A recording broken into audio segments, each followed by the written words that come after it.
जय हिंद दोस्तों। I hope उम्मीद करता हूँ कि आप सब बहुत अच्छे होंगे। अच्छा रहना ही चाहिए।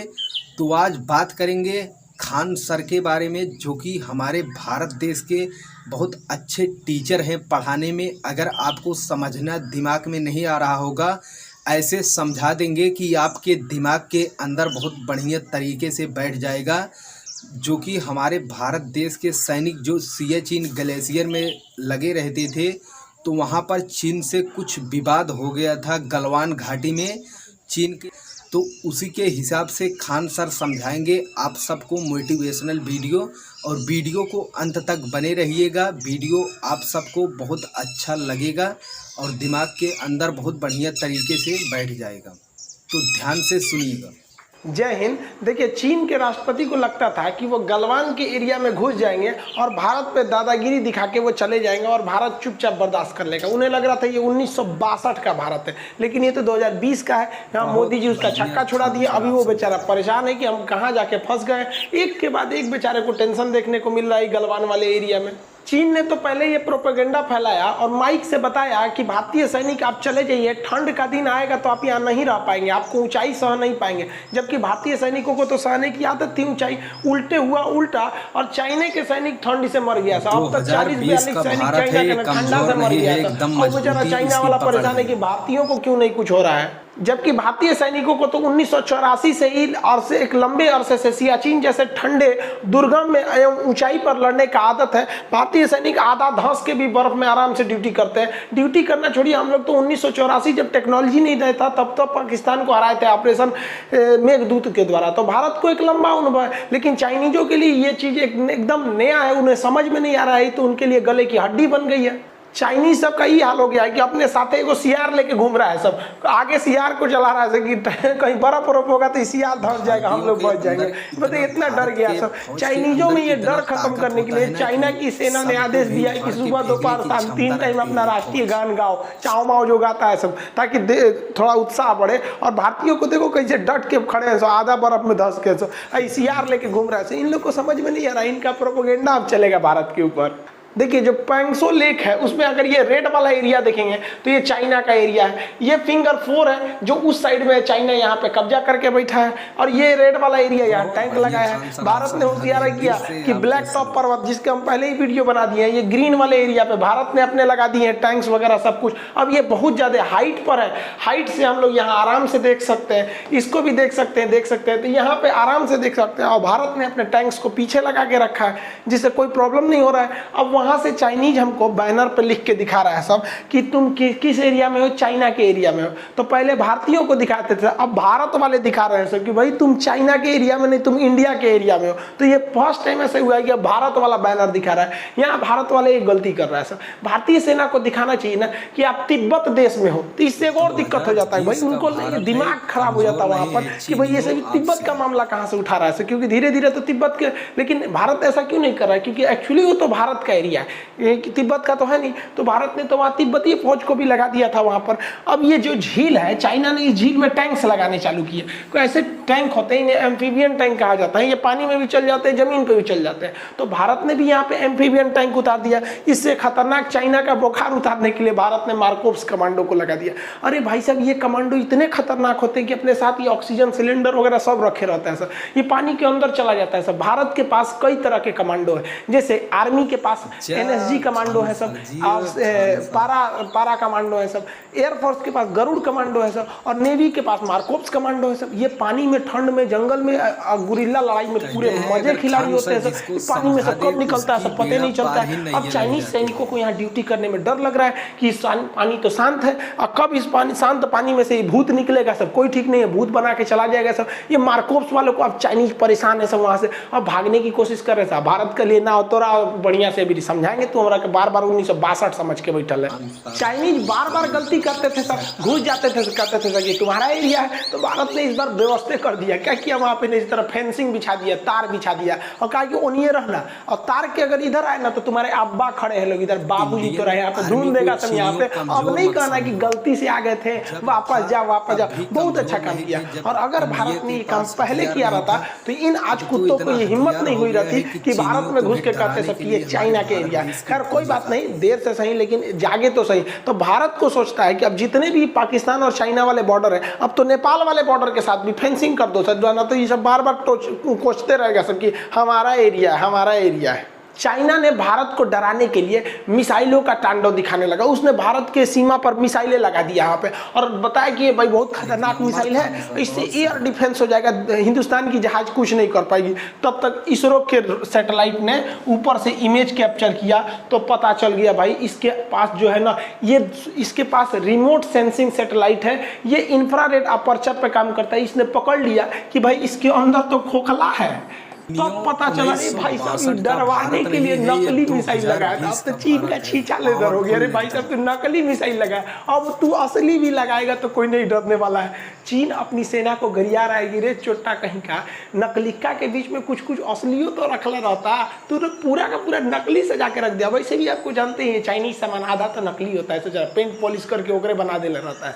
तो इसरो को भी बेइज्जती नहीं करनी चाहिए, बेचारा अगला है, अगला दे दीजिए। चीन को लग रहा था कि ओली साहब उसका बहुत बड़ा साथ देंगे। ओलियो साहब अब क्या करेंगे भाई, नवंबर में हमारे थल सेना प्रमुख कहाँ जा रहे हैं, नेपाल में। और विडंबना देखिए, ये जो भारत को तो मतलब युद्ध की सपना देख रहे थे, इन्हीं के देश में हमारे थल सेना प्रमुख नरवणे साहब जाएंगे और उनको यही नेपाल के लोग इज्जत के तौर पर नेपाल के सेना प्रमुख की उपाधि देंगे कि आप नेपाल के भी सेना प्रमुख हैं और भारत के भी सेना प्रमुख हैं। ये परंपरा भारत और नेपाल में बहुत पहले से आ रही है। ये दादाजी जो हैं वो बिगाड़ने की कोशिश कर रहे हैं। कृपया करके हम लोग को मत लड़वाइए आप अपनी चक्कर में यहाँ पर।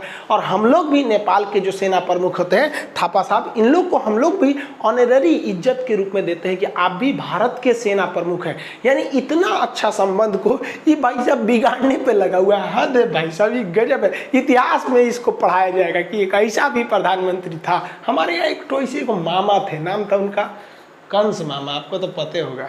अब चाइना ना भारत को घेरने के लिए सोच रहा था, तो सोचा इधर से नेपाल को खड़ा कर दे, इधर से पाकिस्तान को खड़ा कर दे, तो 2 पर हम इधर से इधर अपने घेरेंगे। 3 ओर से घेरने के लिए सोच रहा था। नेपाल घुस गया आर्मेनिया की लड़ाई में, तुर्की के गुलामी में। तब तक नेपाल नहीं, पाकिस्तान चला गया उधर। तब तक पाकिस्तान के देख रहे हैं बाजवा साहब, इनको तो भाई सपना प्रधानमंत्री का है। ये पाकिस्तान में कारमंडल बचा दिया, सिंध प्रांत के कमिश्नर को उठवा लिया यहाँ पर, और इमरान खान के खिलाफ भयानक प्रदर्शन हो रहा है। ये भाई साहब मतलब शादी तो इनका टूटते रहता है, गद्दी छूटने वाली है। शादी तो छूटिए गया, क्या दिक्कत, शादी तो कभी कर लेते हैं, कोई दिक्कत नहीं। अब ये देखिए के रख ले होगा एक्स्ट्रा में, तो यहाँ समझ रहे हैं। तो इनकी सरकार जाने वाली है। तो ये पाकिस्तान अपने में बेचारा उलझ गया है, नेपाल यहाँ पे भी अब कुछ खास नहीं है। तो चाइना को लगा कि नहीं, बांग्लादेश और म्यांमार को अपनी ओर खींचो, क्योंकि ये तो दोनों हाथ से गए भैया, यहाँ पे तो चले गए, यहाँ पे कोई खास फर्क पड़ने वाला नहीं है। तो बांग्लादेश और किसको खींचने के लिए ये लोगों ने फिराक में लग गए, म्यांमार को। अब चीन के जो राष्ट्रपति थे बड़ी पोल्हा के फुसला के शेख हसीना को अपने फेवर में लिए और कहे कि हमको एक बंदरगाह चाहिए, हमको दे दीजिए वो बंदरगाह, हम बनाएंगे उसको, और बनाने के लिए हम आपको कर्जा देंगे, कर्जा लेके बनाइएगा। तो मोदी जी बुलाए चुपे से शेख हसीना को, रे इधर आ, पगली कहीं की काहे लिए जा रही है उधर चाइना में, फंसा देगा तोरा कर्जा देके, ओकर बंदरगाह ले लेगा। देख रही है श्रीलंका का हाल हुआ। मोदी जी तुरंत इसको समझा दिए, तुरंत समझ गई, हाँ जी मोदी जी ठीक है करे। फोन करके शी जिनपिंग को कही, जाओ भगो यहाँ पे, ब्रेकअप, जाओ तुम्हारा बंदरगाह नहीं लेंगे हम यहाँ पर। अब बंदरगाह का प्लान को कैंसिल कर दिया, कहा कि बंदरगाह ना देंगे हम। अब सोचिए अगर यहाँ चीन बंदरगाह ले लेता, और चीन जो होता है इतना खचरा होता है, वो कहेगा कि भैया हमको ब्याज दीजिए हर साल। अब चीन, पता है चीन को कि बांग्लादेश छोटा देश है, ब्याज चुका नहीं पाएगा, कर्जा नहीं दे पाएगा, तो फिर कहेंगे बंदरगाह मेरा, और जब बंदरगाह उसका हो जाएगा तो यहाँ ले आके सेना रख देगा, जैसे श्रीलंका में किया, यहाँ पर यही किया। तो शेख हसीना भगा दी, हटो, मोदी जी हमको सब समझा दिए, मोदी जी बहुत होशियार है। अब मोदी जी को भी देखिए, मोदी जी को लग गया कि हमारा तो कोरोना में इकोनॉमी चौपट हो रहा है, हम तो खुदे माइनस में जा रहे हैं, ओकरा कैसे बचाएंगे। तो मोदी जी ने जिनपिंग यहाँ जापान को आगे कर दिया, कहा कि जापान को तुम बनाओ बंदरगाह। तो एक और बंदरगाह जापान को दिला दिया गया, और जापान फिर लद्दाख में बांग्लादेश का सोनाडिया जो बंदरगाह है इसको रिकंस्ट्रक्ट करने की भारत और जापान मिलकर, अब चाइना का मुंह लटक गया कि सचरा कहीं का, नेपाल भी गया, पाकिस्तान भी गया, बांग्लादेश को, अब वो सोचा म्यांमार को अपने फेवर में लिया जाए, क्योंकि भारत और म्यांमार को अगर खरमंडल मचा देंगे तो पूर्वोत्तर राज्य का विकास रुक जाएगा। तो ये क्या किया, म्यांमार की जो सबसे प्रमुख लीडर हैं आंग सान सू की को अपने बात में उलझाया, इस शी जिनपिंग यहाँ का हमारे फेवर में आ जाओ। मोदी जी फिर उठा कहेंगे आंग सान सू की हमारी बात में हम तो समझाते हैं। मोदी जी महिला उला को बड़ी अच्छा से समझा लेते हैं। वो ओली जो है ना नेपाल वाला पुरुष है ना, तो मोदी जी ओकरो समझा दे रहते, वो भी मान गया रहा था। महिला उला को समझा लेते हैं मोदी जी, बहुत होशियार है। कहेंगे पगली कहेंगे चाइना के फेवर में जा रही है। चाइना ने इसको पनडुब्बी देने के लिए कर रहा था, तो मोदी जी को लगा कि सोचा पनडुब्बी देगा तो फिर हथियार भी देगा, पनडुब्बियाँ खाली थोड़े चलाएगा, उसमें टारपीडो मिसाइल उसाइल लगेगा कि नहीं। तो मोदी जी समझा दिए कि हमसे ले ले, हमसे तुम भाड़ा पे ले ले। तो हद है मोदी जी को, देखो भाड़ा पे पनडुब्बी बेच दिया आदमी, गजब। हम पिछले 2 महीना से चिल्ला रहे हैं मोदी जी EMI पे ब्रह्मोस मिसाइल दीजिए वियतनाम को।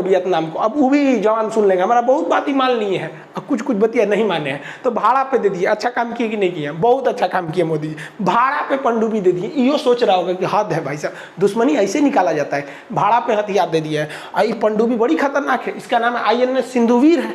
ये 300 मीटर नीचे जा सकती है, सोचिए इतना नीचे चली जाएगी कि किसी चीज़ की पकड़ में ही नहीं आएगी।